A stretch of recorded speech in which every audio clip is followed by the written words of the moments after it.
Hello, my name is Angel Chang.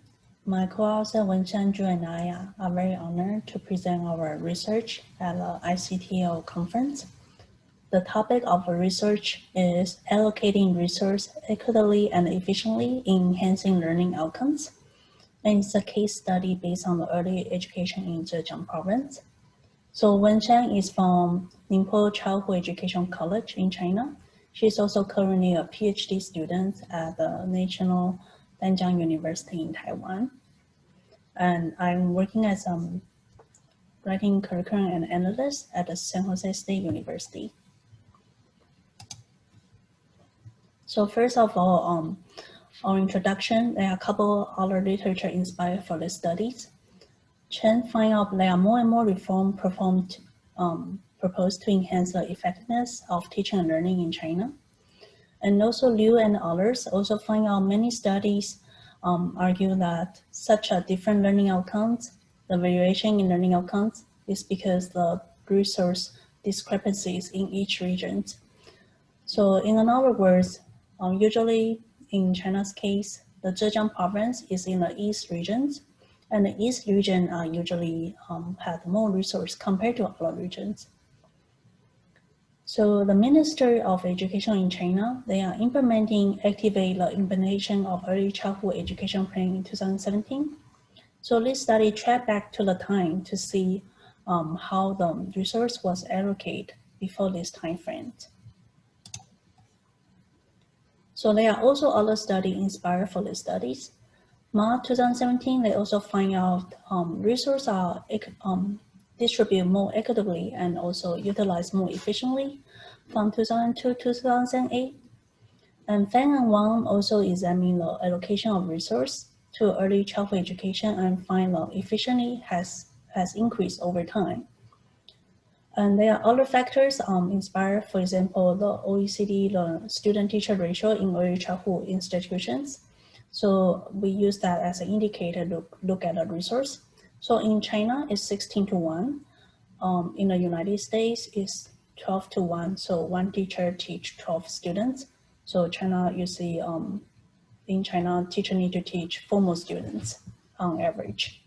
So this is recommending ratios. So if one teacher teach more students, like over 17 or 18, it's not really considered to violate the educational rule in China because early childhood institutions, they are not compulsory education in China. So first, there are a couple of research questions these studies are seek to answer. First, we want to see how resource differs by regions. So in another word, in this province, do the different regions have different resource? And second one, what are the overall trends allocating educational resource by regions from 2007 to 2016? Is there any trends differently from year to years and over the 10-year span? And third one, we want to see if there's any policy interpretations could be drawn from the result of the studies. So first, our method, I would like to define the different regions of the studies. So we basically based on how Chinese government define the scale of the cities, except we don't have any subscale regions in these studies. So the first one, the first tier regions, they are metropolitan cities, including Hangzhou and Ningbo. And we are looking at the average of the cities. And second tier regions, we have 3 cities here, including Wenzhou, Jiaxing, and Shaoxing. They are different scale of the cities within these regions. So we are, again, looking at the average of these regions. And third tier, also including 2 cities, we are also looking at average of the city. The first tier region, we only have 1 townships here in this study. That's Huzhou. That's the only available data. So the data analysis in this study has 2. First one is descriptive statistics. We are looking at if any regional difference from 2007 to 2016, and also how each region differ by 10-year time frames.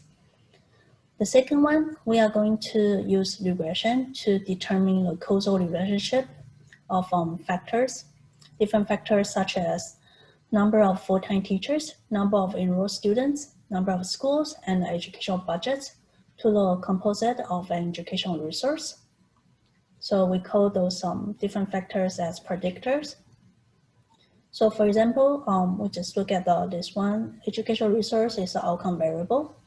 And if the educational budget is going to have any relationship with the educational resource, and if that's so, how much is the relationship? So here's the results. First of all, we are going to see the educational budget by regions. So we only have 2016 data. So this is the only one. Now, first one, we are going to see the only region have more resource above average.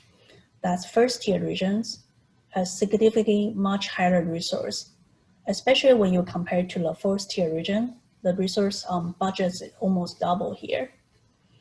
And for the second tier and third tier, there is some difference, but there's not a lot of difference between those two regions. So we will see it's quite balanced here. The second one, we are going to see overall educational resource by regions. A couple of things we can see here. First one is number of schools, and the number of teachers, and number of students, and the student-teacher ratios. First, we are going to take a look at the second tier region has very balanced resource in all the data here. They are all close to average. And second one, we're going to see the number of school here. Now we can see the third tier had a lot of more number of schools compared to other regions. But when we look at the students number of students here, we did not see that many of students in the third tier regions. Now with all those data points here, we can see the student-teacher ratios by regions here. The first one, we are going to see first tier had 19, and over here, we want the number to be a little bit lower. So the first tier means one teacher need to teach at least 19 students on this 10-year span. And the first tier region also pretty high as well. One teacher need to teach 17 students. So this is all above national average. And for second tier and third tier has pretty average number here, pretty good. Now, the next time we are looking at the different regions. We start with the first tier regions by 10-year data. Now, first, we are going to see a number of school. Number of school has been declining a little bit in the first tier regions. However, with that, number of students and the teachers has been increasing since 2007. So with that said, we will say the students and the teachers that have that fewer school choice in terms of where they can study or where they can work. And the good news over here is student-teacher ratio has been decreasing from 18 to 14 from 2007 to 2016. So in 2016, the student-teacher ratio has been under the national recommending average. The second tier region is very balanced in most of the resource. We can see the most of data points are around the average line. We also see pretty steady of increase in number of students and teachers. Basically, the teachers increase, also you see the increase of student as well. So it's very balanced here. And for the student-teacher ratio, it starts with 15 students and it down to 13 in 2016. So with all the time frame, 10-year time frame, it's all under the national recommending average. The third tier region, we can see significant higher number of schools in 2007. So at the 2016, you see at least 300 students schools are decreasing in this 10-year time frames. So, and with that, we are only going to see the number of students and teachers. We don't see that many increase of students here, but with the student increase a little bit more rapidly after 2007, we see a little bit decrease in the decrease of the number of schools as well. And for the student-teacher ratio was down to 15 to 11, so it's always under the national average. So in 2016, you see one teacher teach 11 kids. This is also pretty good average.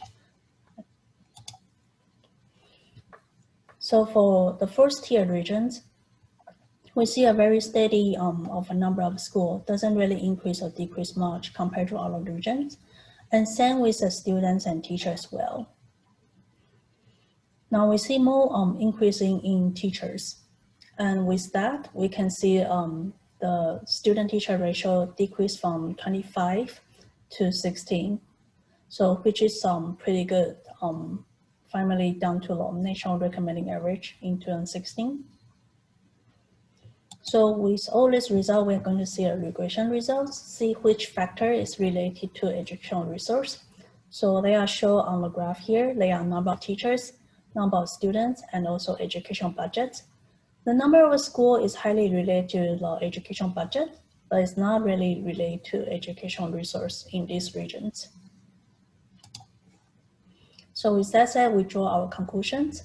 First, we definitely see the regional difference even in this province. Specifically, we see first tier region had the least resource compared to other regions. And the first tier had more educational budget compared to other regions. So again, the good news we see is the student-teacher ratio all the way down to below 16 at the end of 2016. So based on the results, we have several policy recommendations. First, we believe, according to this study, establishing more schools may not be a wise approach to allocating resources in these regions. Second, it is recommended hiring more full-time teachers might enhance learning outcomes in this province. Thank you so much.